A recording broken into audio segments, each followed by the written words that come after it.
वंदे मां शारदे। हम आपको सिखा रहे थे अभी उपसर्ग। ये उपसर्ग, उससे पहले हमने सिखाए थे आपको प्रत्यय। उपसर्ग और प्रत्यय दोनों ही अब अपनी चरम सीमा पर हैं, अर्थात समाप्ति पर हैं। आज इसका अंतिम कार्यक्रम है जो आप सीखने जा रहे हैं। अंतिम शब्द हम सिखाने जा रहे हैं आपको। 2 प्रश्न हमने लिए हैं, उन प्रश्नों को हम आज आपको सिखा रहे हैं और इसके बाद हम सिखाएंगे आपको अलंकार।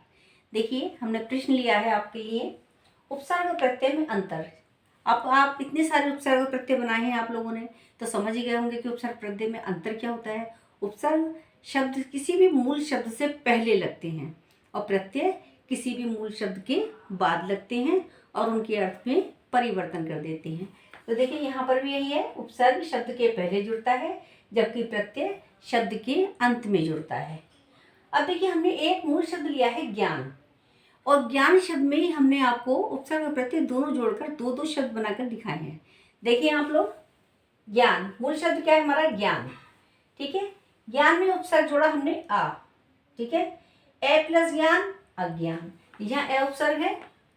अब हमने जोड़ा बी उपसर्ग, ज्ञान में बी जोड़ा तो बन गया विज्ञान। यानी ज्ञान में ए जोड़कर अज्ञान उपसर्ग जोड़ने पर और ज्ञान में बी उपसर्ग जोड़ने पर विज्ञान। इसी तरह हमने प्रत्यय में जोड़ा है। मूल शब्द हमारा यही है ज्ञान।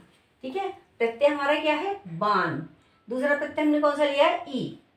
ज्ञान में बाण प्रत्यय जोड़ा, क्या बन गया, ज्ञान बाण। जैसे बाण क्या है, प्रत्यय। और ज्ञान में हमने ई प्रत्यय जोड़ा, क्या बना, ज्ञानी।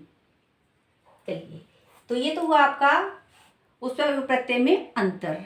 अब हम आपको इसकी समानता बताने जा रहे हैं कि दोनों में समानता क्या है।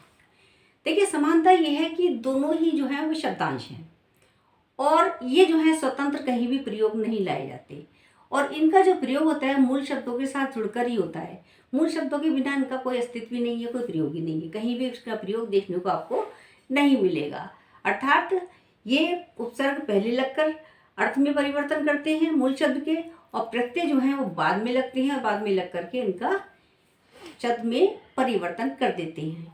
यही हमने आपको परिभाषा में समझाया है। उपसर्ग और प्रत्यय दोनों ही शब्द नहीं है, यानी दोनों शब्द नहीं है, बल्कि क्या है, ये शब्दांश हैं। दोनों के प्रयोग से शब्द के अर्थ में परिवर्तन होता है। ठीक है, उपसर्ग में भी और प्रत्यय में भी। उपसर्ग पहले लगाएंगे किसी मूल शब्द के तो अर्थ में परिवर्तन हो जाएगा, और बाद में लगाएंगे तो भी अर्थ परिवर्तन हो जाएगा। दोनों ही अकेले प्रयोग में नहीं लाए जा सकते, यानी ना उपसर्ग और ना ही प्रत्यय। इन दोनों में ये समानता है कि ये दोनों ही अकेले प्रयोग में नहीं किए जा सकते, अर्थात अकेले प्रयोग में नहीं लाए जा सकते। ठीक है, मूल शब्दों के योग के बिना इनका प्रयोग हम कर ही नहीं सकते हैं। अर्थात ये केवल शब्दांश हैं और खाली केवल शब्दांश ही हैं और इनका कोई भी अर्थ नहीं है।